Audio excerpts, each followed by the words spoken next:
नमस्कार, today news track के digital platform में आपका स्वागत है। आगरा शहर में हो रहे विकास कार्यों की दशा और दिशा पर चर्चा करने के लिए दैनिक जागरण आईनेक्स्ट द्वारा माई आगरा माई प्राइड के तहत संजय प्लेस स्थित होटल हॉलीडे इन में कॉन्क्लेव का आयोजन किया गया।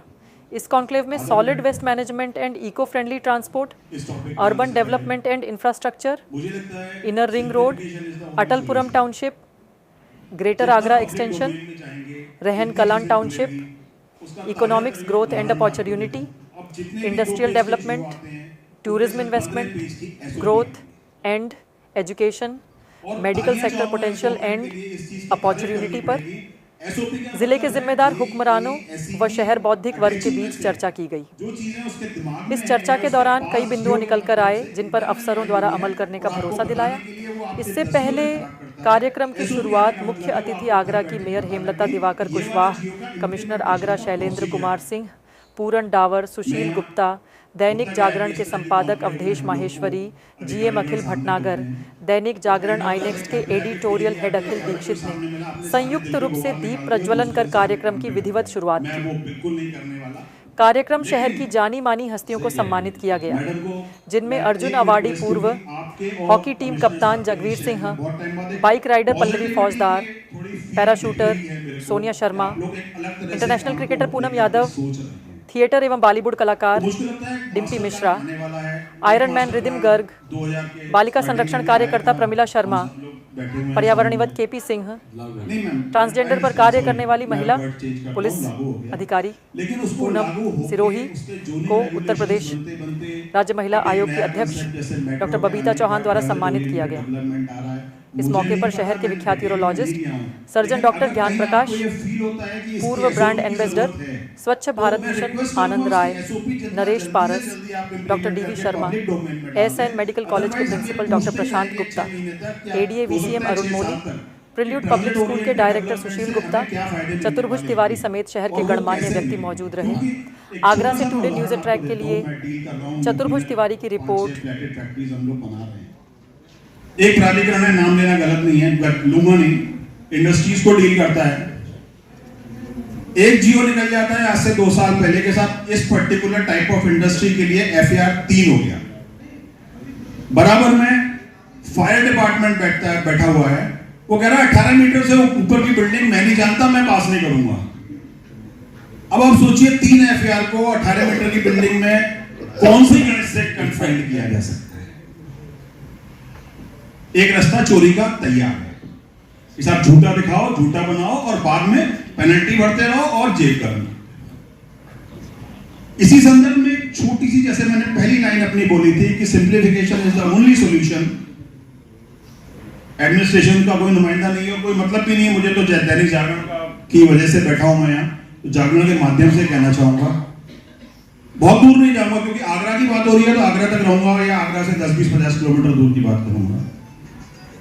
स्टैंप ड्यूटी रजिस्ट्रेशन की जो फीस लगती है, आप भी जानती हैं 27 प्राधिकरण है और 27 तरह के नियम है, इसी एक ही स्टेट के होते हुए।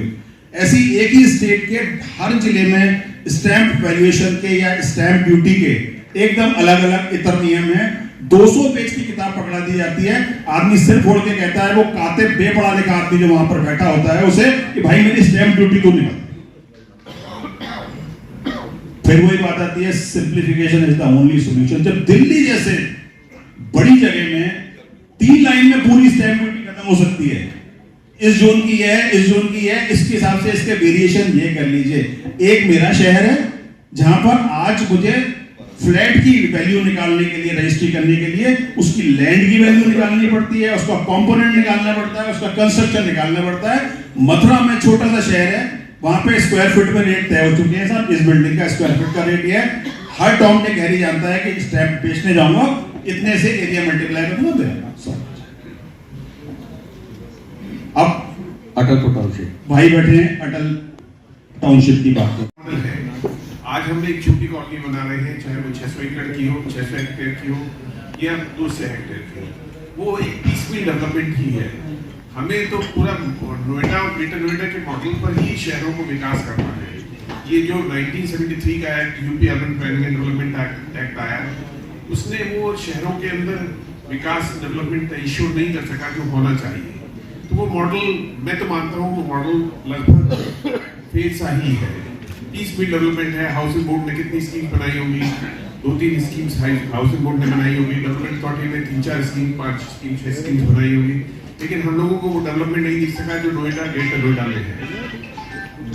इसके अलावा जो लैंड्स को हम चाहे डायरेक्ट परचेज कर रहे हैं 4 टाइम देकर, चाहे स्टेट एक्वायर कर रही है 4 टाइम देकर, वो एक अनवायबल प्रोपोजिशन है। बहुत लैंड कॉस्टली होती है और बहुत बड़ी स्कीम्स को अथॉरिटीज नहीं ले सकेंगी कि पूरे हजारों एकड़ जमीन ले सके। तो अब लैंड पूलिंग को लाना ही होगा। इंफ्रास्ट्रक्चर के लिए हमें लैंड डेवलपमेंट देखना है शहरों का, तो हमें लैंड पूलिंग लॉ को जरूर एक जमीन को उतारना होगा। लैंड पूलिंग लॉ अदरवाइज मत उधर मत देखिए, बिल्कुल भी नेगेटिव नहीं हो, लेकिन हकीकत यह है बहुत अच्छी योजना है और उस योजना को जमीन पे लाने के लिए आप जैसे ऊर्जावान अधिकारियों की जरूरत है, क्योंकि इस शहर ने आवास विकास को 35 साल में पनपते देखा है। इसी शहर ने शास्त्रीपुरम को 30 साल में पनपते देखा है। बहुत लंबा समय लगता है। मेरा सिर्फ कहने का मतलब यह रीजन, जैसे श्री जे फौजा जी ने कहा, जैन साहब ने कहा, मेरा मानना है किसी भी शहर को चलाने के लिए हम एक ह्यूमन इंजीनियरिंग की बात करें तो आर्टरी से ही ब्लड फ्लो हो रहा है। इस शहर की विषमता और विडंबना 25 साल से लगभग मैं देख रहा हूं। यहाँ पे जो भी डेवलपमेंट या पॉलिसीज आई, ये सोच के नहीं आई कि यहाँ शहर के बाशिंदों के लिए क्या करना है, या ये सोच के आई कि साहब टूरिस्ट जो आता है उसको तकलीफ नहीं होनी चाहिए, चाहे शहर वाले सड़कें गलियों में मर। उनको लेकर के कभी किसी ने प्लानिंग नहीं करी। उसी का कारण है, आप देखिए, आप जो कह रहे हैं, मुझे आज ग्वालियर रोड पे जाने की सोचने के लिए 45 मिनट ऐड करने पड़ेंगे मिनिमम। रीजन भी कि हमारे नगर निगम हो गया, चाहे विकास प्राधिकरण हो गया, उसने चौराहों पर संगमरमर के लाल पत्थर के स्टैचू तो बनवा दिए, फाउंटेन तो बनवा दिए, इंटरसेक्शंस तो बनवा दिए, बड़ी बड़ी सुंदर मूर्तियां लगवा दी, सेल्फी पॉइंट बनवा दिए, लेकिन बेसिक ट्रैफिक और रोड इंजीनियरिंग पे काम किसी ने नहीं। जो आज से 100 साल पहले इंटरसेक्शंस थे, जिस समय यहाँ की जनसंख्या हो सकता है आज की 20% रही हो, आज उस साइज से कम हो गए एनक्रोचमेंट की वजह से, बढ़ना तो छोड़। तो जब मेरा ट्रैफिक ही जाम होगा, मेरे इंटरसेक्शंस ही उस लेवल के नहीं है कि मेरे उस ट्रैफिक को झेल पा रहे हैं, तो मेरा ट्रैफिक का मूवमेंट नहीं होगा, मेरा आदमी चल नहीं पाएगा, तो टर्शरी ट्रांसपोर्ट मेरा कोलैप्स कर गया। मैंने मेट्रो बना दी, लेकिन मेरे मेट्रो के चलाने के लिए सेकेंडरी और टर्शरी ट्रांसपोर्ट कहां है? मुझे मेट्रो जाएगा तो मेरे को गाड़ी छोड़ने जाएगी और दूसरी गाड़ी मेरी वहां पे खड़ी होगी जो मुझे लेने आएगी। तो 3 ट्रांसपोर्ट का इन्वॉल्वमेंट जब ऑलरेडी हो गया, तो फिर ट्रैफिक का लोड खत्म नहीं हुआ। तो अल्टीमेटली क्या होगा कि जो अभी अटलपुरम में आने वाले लोग हैं वो इन्वेस्टर्स होंगे 80% और 10-20% उस गांव के आसपास के लोग होंगे जो 20 साल तक वेट करेंगे कि इसके रेट 4 गुने हो जाए, 5 गुने हो जाए, तब मैं इसको बेचूंगा। उसके बाद एक साइकिल इवॉल्व होगी, दूसरी पीढ़ी आएगी, फिर तीसरी पीढ़ी आएगी। It will take its own course. आपने कहा कि अभी पॉल्यूशन की बात चल रही थी, बस मैं खत्म करता हूं, लास्ट पॉइंट है। मेरी एक छोटी सी रिक्वेस्ट है, पता नहीं अब तो सब कुछ बन चुका होगा, फिर भी मैं, क्योंकि आप बैठे हो सामने इसलिए मैं कह सकता हूं, ग्रुप हाउसिंग्स के लिए एक consolidated large piece of land होना चाहिए जहां एडीए एक्सटर्नल डेवलपमेंट चार्ज लेता है। एडीए नाम नहीं लेना चाहिए मुझे, सॉरी, कोई भी प्राधिकरण एक्सटर्नल डेवलपमेंट चार्ज लेता है, लेकिन प्रैक्टिकली कर कुछ नहीं पाता। क्यों नहीं आप लोग एक सेंट्रल एसटीपी बना करके, वहां पर central rain water harvesting system बना करके, क्योंकि यूनिट्स आपको पता है यहाँ मैक्सिमम कितने मिल सकते हैं, 15,000 का अगर आप बना रहे हैं तो एक सेंट्रलाइज बना करके फिर बिल्डर्स को सौंपिए तो वो सक्सेस होगा। इंडिविजुअल बिल्डर्स पे आप बात करेंगे तो मुझे नहीं लगता सक्सेस होता है। Thank you. जी ने शुरुआत किया है, पॉजिटिव जाना है। मेरे को लगता है मैं इसी कॉर्नर में, लेकिन पूरा सपोर्ट मेरे तरफ ही आ रहा है। अच्छा सुझाव दिया है। 2-3 विषय में आपका जो क्वेश्चन था उसका मैं आंसर करना चाह रहा हूँ। पहले जब आपने कहा कि अटलपुरम दूर है इसलिए इन्वेस्टर्स आएंगे, यहाँ की जनता नहीं आएंगी, लेकिन 35 वर्ष के बाद मैं लॉन्च कर रही हूँ। मेरे को पूरी उम्मीद है आगरा शहरवासी बहुत लोग इंक्वायरी करे आ रहे हैं कि वहाँ हम लोग लेना चाह रहे हैं, इसलिए लेना चाह रहे हैं, ग्रोथ पैटर्न हमारा उस तरफ ही जा रही है, इसीलिए लेना चाह रहे हैं अपना घर के लिए। दूसरा, आपने जैसे कहा है कि टीओडी जोन्स कब आए, ये पहले ही नींव हम लोग भी खोद करके रखे हैं। मास्टर प्लान के लिए इंतजार था, मास्टर प्लान अब आ गए, टीओडी जल्दी हम चालू करेंगे। उसका stakeholder discussion, stakeholder meeting में भी जल्दी हम बुलाने वाला है। 2-3 महीने के अंदर करके हम लोग ऑलमोस्ट आपके पूरे कंप्लीट करके हम दिखाएंगे। तीसरा हमने मोबिलिटी प्लान, जो हमने कहा है कि simplicity is the solution. Simplicity के बारे में मैं नहीं, शासन लेवल पर सब लोग सोच रहे हैं। एफआईआर के रेट में भी उन्होंने बायलॉस में जो रिविजन होना था वो रिविजन लेकर के आए हैं। स्टैम्प एंड रजिस्ट्रेशन मेरा उसमें जुरिस्डिक्शन में, उसमें मैं कमेंट निकाल नहीं सकती हूँ। मोबिलिटी प्लान के बारे में अर्बन रोड इंफ्रास्ट्रक्चर का कोई इंस्टीट्यूट है, इन्होंने स्मार्ट सिटी के साथ एक एमओयू साइन कर दिया। जल्दी अंकित खंडेलवाल जी ने इसमें आपके समूह के रखेंगे। मोबिलिटी प्लान भी बनने वाला है। जैसे हमारा रोड इंजीनियरिंग का कहाँ से हमारा ट्रैफिक अधिक है, वहां से उन्होंने सही करने के लिए भी एक प्लान लेकर के आएंगे। उसी प्लान के अनुसार सब लोग मिलकर के भी काम करेंगे। Last but not the least, जैसे आपने कहा है कि इन्वेस्टर्स आएंगे अटलपुरम में, एंड दूसरा चीज आपने ये भी कहा है कि आपका पीस मील अप्रोच है। लेकिन मेरे को उम्मीद है, जब आप ही का एसोसिएशन से कुछ लोग ने, जो आगरा वासियों ने कुछ लोग ने कहा है, मैम कोई भी एडीए अप्रूव्ड मिलता है, लेकिन एडीए कुछ भी मार्क करके देता है कि हम लोग आंख बंद करके लेने के लिए तैयार है। And last but not the least, उनमें कोई भी कमर्शियल एक्टिविटी तो बिल्कुल ही नहीं होनी चाहिए। और अगर पॉसिबल हो, मैडम इसी मैं एक सजेशन दूंगा आपको, जो आप टाउनशिप डेवलप कर रहे हैं, जो मेन अप्रोच रोड है, अगर पॉसिबल हो तो उसमें कहीं भी एंट्री डायरेक्ट किसी घर की या प्रोजेक्ट की मत दीजिए। साइड की जो ब्रांच रोड हैं उनसे आप दीजिए। एक एग्जाम्पल ले लीजिए आप चंडीगढ़ का, हाँ, तो मैं नहीं समझता हूँ उसमें कोई बुराई होगी। एक चीज और देखने के लिए, जो मैंने स्लम वाली बात कही है, जितनी भी चौड़ी रोड हैं रेजिडेंशियल थे इनिशियली, लेकिन वो कन्वर्ट हो गए हैं कमर्शियल एक्टिविटीज में, और जहां से रोड खत्म होती है वहीं से कंस्ट्रक्शन हो गया है। मैं नहीं समझता हूं कि आपके डिपार्टमेंट के लोग उनको देखते नहीं होंगे, लेकिन उसमें इम्प्रूवमेंट कुछ नहीं होता है। कोई ऐसा प्लान नहीं होता है जिसमें फ्रंट सेटबैक के बिना पास होता हो, लेकिन जब फ्रंट सेटबैक नहीं छोड़ा जा रहा है तो कहीं ना कहीं तो कोई कमी है। तो मैंने वैसे ही नहीं कह दिया है। दूसरा, जैसे कमर्शियल जरूरत है तो एक पॉकेट आप रख सकते हैं अलग से कमर्शियल एक्टिविटीज जाता है तो उससे इतना नहीं, लेकिन जब टर्न हो करके आता है तो फील करता है कि पता नहीं मुझे तो कहाँ जाना है। तो नेशनल हाईवे के जो कट, जैसे एमजी रोड की ले लीजिए, बिल्कुल लोकल रोड की तरह से हो रही है, लेकिन कट्स बंद करने का एक छोटा सा एग्जाम्पल मैंने देखा है। मैं जब दयालबाग में रहता हूँ, घर जाता हूँ, तो सिविल कोर्ट के पास में एक सर्कल है, वहाँ पे कभी कभी वहाँ से सूर सदन तक ट्रैफिक पूरा जाम हो जाता है। तो सबसे पहले दिमाग में आती है कि वहाँ कोई ट्रैफिक वाला खड़ा हो। एक्चुअली जब मैंने देखा है कि जब ट्रैफिक वाला खड़ा होता है, ट्रैफिक को कंट्रोल करने की कोशिश करता है, कंट्रोल नहीं होता है, रोकता है, तभी वो जाम होता है। अब नेचुरल वे में वो चलते रहे तो चलते रहे। कट से मैं नहीं समझता हूँ कि कट बंद करने से कोई बहुत ज्यादा। भारत नाट्य अकेडमी पढ़ने के लिए गया जहाँ पूरे देश में से 12 लोग सेलेक्ट होते हैं। मुझे खुशी है कि मैं उनमें से एक था।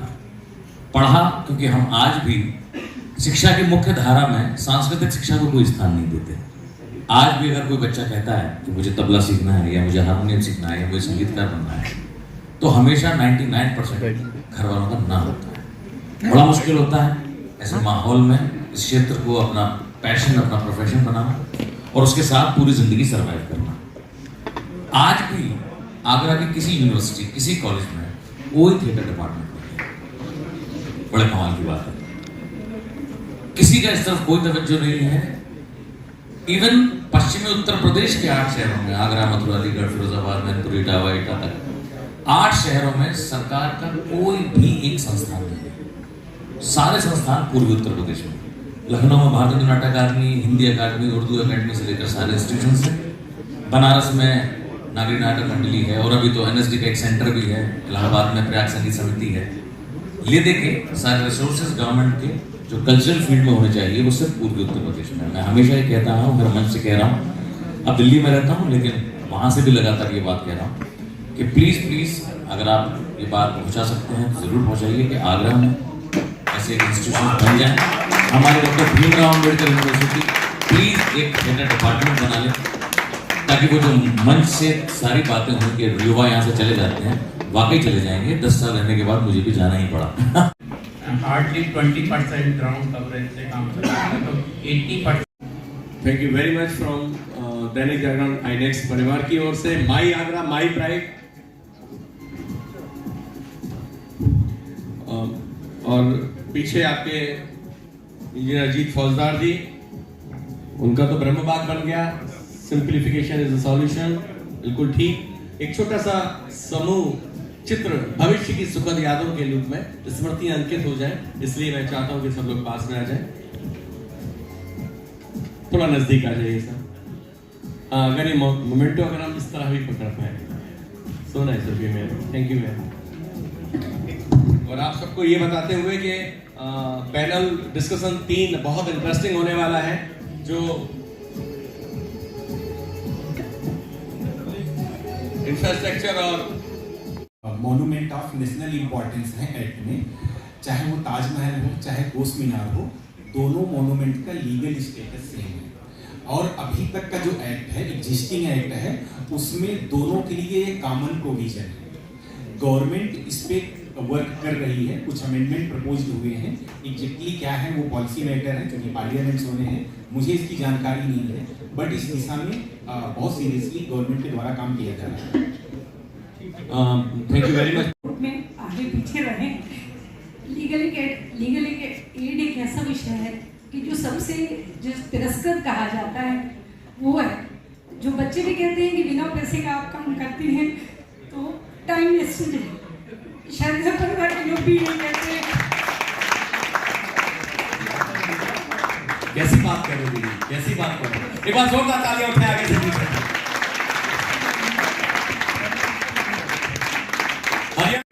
दीपक ज्योति शुभम करोति, जैसे जैसे दीपक की आभा चारों ओर सबको आलोकित करती है, तम मनो सदैव के लिए वहां का पहला आयरन मैन का खिताब दिया गया। वर्तमान में रिजनगर्ल फिटनेस और साहसिक खेलों को बढ़ावा देने में सक्रिय है और अपनी आगामी चुनौती के लिए तैयारी कर रहे हैं। उनका लक्ष्य 8000 मीटर से ऊंचे पर्वतों पर चढ़ाई करना है, जो उनकी साहसिक खेलों के प्रति प्रतिबद्धता को दर्शाता है। दैनिक जागरण आईनेक्स ग्रुप आपको और तो हम लोग ग्रेटर आगरा के बारे में सोच रहे हैं, that is what I was telling. 612 hectare में हमारा ग्रेटर आगरा है एंड लैंड पूलिंग स्कीम आपका अच्छा सुझाव है। जब ये ग्रेटर आगरा बस गया फिर हम लोग आगे का जरूर आपका लैंड पूलिंग स्कीम में भी अब जाएंगे, अच्छा अपना योगदान दे सकूं। बाकी तो जैसा भी बताया कि मुझे शायद इस फील्ड में भी इसलिए बहुत आसानी रही है क्योंकि मैं भी जितेंद्र जी के साथ पिछले कम से कम 20, 25, 30 वर्षों से बात करूँ तो मैं भी समाज के लिए समर्पित हूँ। और मेरे को मुझे ये नहीं पता चला कि मैं कब उस समाज सेवा में चलते अब आज यहाँ तक पहुँच गई। मुझे लगता है ये सब आपकी दुआओं का ही असर है और भगवान ने शायद मेरी कार्यशैली देखी होगी, मुझे इसलिए इस पद पे यहाँ बिठाया जिससे मैं समाज को और लोगों को कुछ अच्छा भला कर सकूँ। तो मैं आप लोगों से यही कहना चाहूंगी क्योंकि मैं भी जल्दी में हूँ, फिर मौका देंगे आईनेक्स वाले हमें कि हम फिर से मिलेंगे। जो आज की आवश्यकता है, स्पेशली जनसंख्या के आयाम और अमाप के आलोक में देखें तो आगरा में जो अर्बन डेवलपमेंट है, क्या वो हम लोग सही ट्रैक पर हैं? वैसे ठाकरे साहब कह रहे थे कि नेगेटिव बात नहीं करनी चाहिए। नहीं, पॉजिटिव पेड़ पूरा मैंने तो देखा नहीं है, सिवाय इसके कि जंगली मैं would like to say something. आपके बगल में ही सर ये डालेंगी ये डाल करके।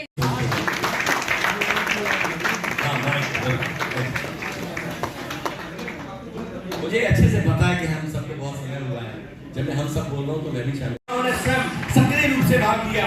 पर्यावरणीय मुद्दों पर डॉक्टर सिंह के शोध कार्य प्रकाशित हुए हैं, जिनमें इंटरस्टेट डिस्प्यूट और Mahanadi water, political conflict and eco ethical solution शामिल है।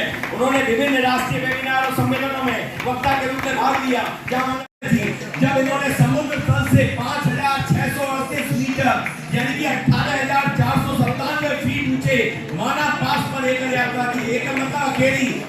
मैं भी जब मैडम चैत्री विधायक जी, उस समय मैं यहाँ भी एसडीएम रह चुकी हूँ। आगरा का ये सौभाग्य है जिनका उन्होंने काम देख हिसाब से नेशनल हाईवे के कर रहे हैं, लेकिन यूज वो लोकल रोड की तरह से हो रही है। याद रखेंगे, अंकित रहेंगे सदैव की तरह, सदैव के लिए। और आपके पास ही विद्यालय है मेरा कृपया हमें ज्वाइन करेंगे और तालियों के मध्यम स्वर से घर बनाया है, पक्षी घर जिसे कह सकते हैं, आपकी अद्भुत कल्पनीय आपकी टीम के प्रयासों का प्रतिफल है। और ये सम्मान और भी बड़ा हो जाता है जब स्वयं आपने तो गोल्ड मेडल जीता। मैं थैंक यू वेरी मच, आप यहाँ हमारे बीच में मौजूद हैं। हम सब किसी दिनांक के 15 घंटे 9 मिनट में ये सारी की सारी चीजें आपने पूरी। आगरा में तैनात रहते हुए तालियां थोड़ी सी बजे रहते हुए ट्रांसजेंडर को दान के लिए कार की आगरा में करीब 2 बहुत शुक्रिया, thank you so much. Conclave को शुरू करना है और इसकी एक सीरीज रन करनी है, तो करी counsellor. I am thank you ma'am. विदा की हम ताली एक अभूतपूर्व और महत्वपूर्ण स्थान प्रदान करती है।